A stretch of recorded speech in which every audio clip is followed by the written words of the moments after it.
ওম শান্তি। আজকের প্রাতমূল্যে বাপদাদা বলছেন, মিষ্টি বাচ্চারা, এ হলো অনাদি অবিনাশী পূর্ব নির্ধারিত ড্রামা। এতে যে সিন পাস হয়ে গেছে তা পুনরায় পরের গল্পে রিপিট হবে। সেই জন্য সদাই নিশ্চিন্ত থাকো।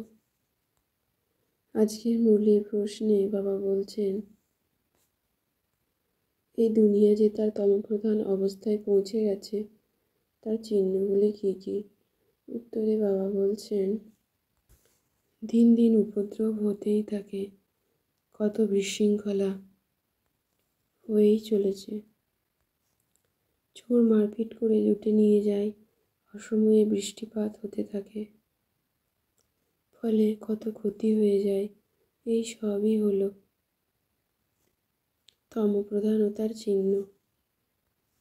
আমরা বাচ্চারা ড্রামার রহস্যকেই জানি, তাই বলে থাকি নাথিং নিউ। ওম শান্তি। আমাদের বাচ্চাদের ওপর জ্ঞানের বর্ষণ হচ্ছে। আমরা বাচ্চারা হলাম সংযম যোগী পবিত্র আত্মা। আমরা বাচ্চারা হলাম সঙ্গম যোগী শ্রেষ্ঠ পবিত্র আত্মা। বাকি সকল মানুষেরা রয়েছে, তারা কলিযুগী আত্মা। জ্ঞানের দ্বারাই আত্মার সদ্গতি হয়। তাই আমরা বাবার বাচ্চারা জ্ঞান প্রাপ্ত করে নিজ আত্মার কল্যাণ করে চলেছি। ভগবান হলেন নিরাকার, আমরা আত্মারাও নিরাকার, পরেই শরীর ধারণ করেছি। আমরা আত্মারা বাবার কাছে পরম ধামেই নিবাস করি। আমরা এখানকার অধিবাসী নই। আমাদের আত্মাদের দুই পিতা, লৌকিক ও পারলৌকিক। পারলৌকিক পিতার সঙ্গে মিলিত হওয়ার জন্যই আমরা এত ভক্তি করি। তিনি পরলোকেই থাকেন, অর্থাৎ নিরাকারী দুনিয়ায়। আমরা বাচ্চারা জানি যে এখন হলো তমপ্রধান দুনিয়া। এ হলো রাবণ রাজ্য, অতি বৃহৎ অসীম জগতের খেলা। প্রতি 5000 বছর লাগে এটি রিপিট হয়। আমাদের মুখ্য হলো যোগ, জ্ঞানও আমরা বাবার বাচ্চারাই শুনি। আমাদের যোগের ফলে বিশ্বে স্থায়ী শান্তি স্থাপিত হয়ে যাচ্ছে। আমরা বাচ্চারা জানি ও সকলকে শোনাই যে স্বর্গে স্থাপনা করতে শিব পিতা এসেছেন। বাবার থেকে উত্তরাধিকার তো চাই, তাই না? বাবা এসেছেন সমস্ত মনুষ্য আত্মাকে অপবিত্র থেকে পবিত্র বানাতে। একমাত্র বাবাকে স্মরণের দ্বারাই আমরা বাচ্চারা তমপ্রধান থেকে শতপ্রধান আত্মায় পরিণত হচ্ছি।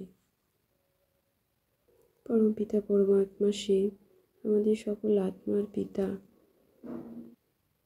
আমাদের সকল আত্মাদের পিতা দুই, এক নিরাকারী ও এক সাকারী।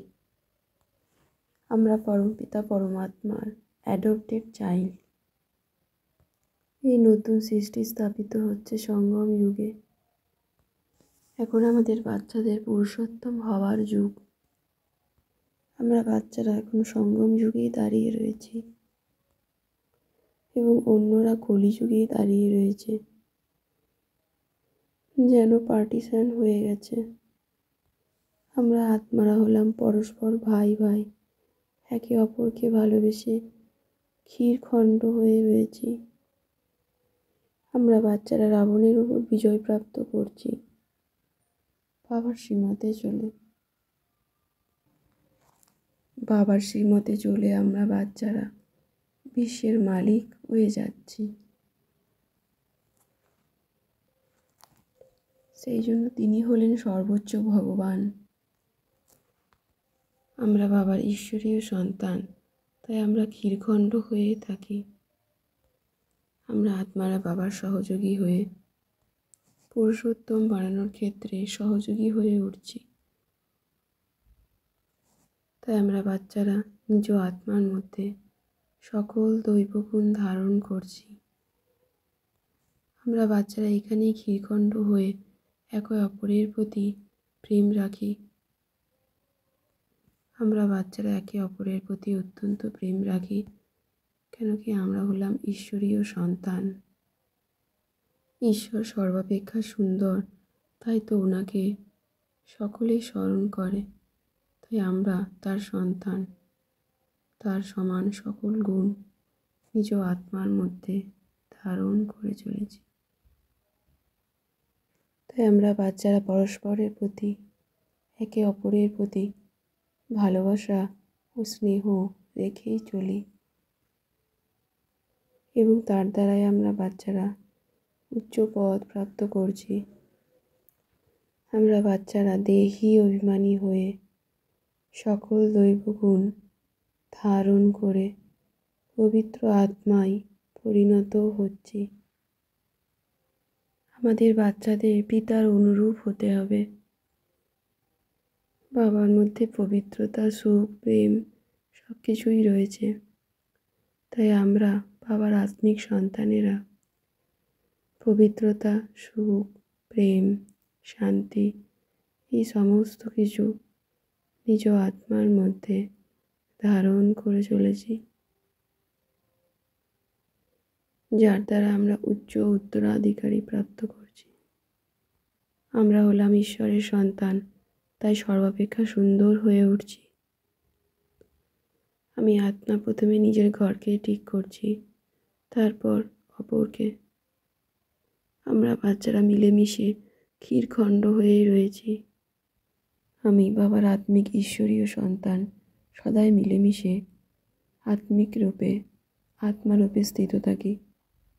পরস্পরের মধ্যে কোনো তিক্ত সম্পর্ক না রেখে একে অপরে মিলেমিশে নিজ আত্মাকে সূত্রে পবিত্র করে নিজ আত্মার মধ্যে পবিত্রতা, সুখ, প্রেম সর্বগুণ ধারণ করে বাবার অনুরূপ হয়ে উঠছি। বাবা আর প্রাপ্তির স্মৃতির দ্বারা আমি আত্মা সদাই সাহস আর আনন্দে থেকে একরস ও অচল হয়ে উঠি। সর্বপ্রাপ্তির অনুভবকে সদাই সামনের স্থিতিতে রেখে সর্ববিঘ্নকে সমাপ্ত করে আমি আত্মা আনন্দে উৎসাহে অচল হয়ে রয়েছি।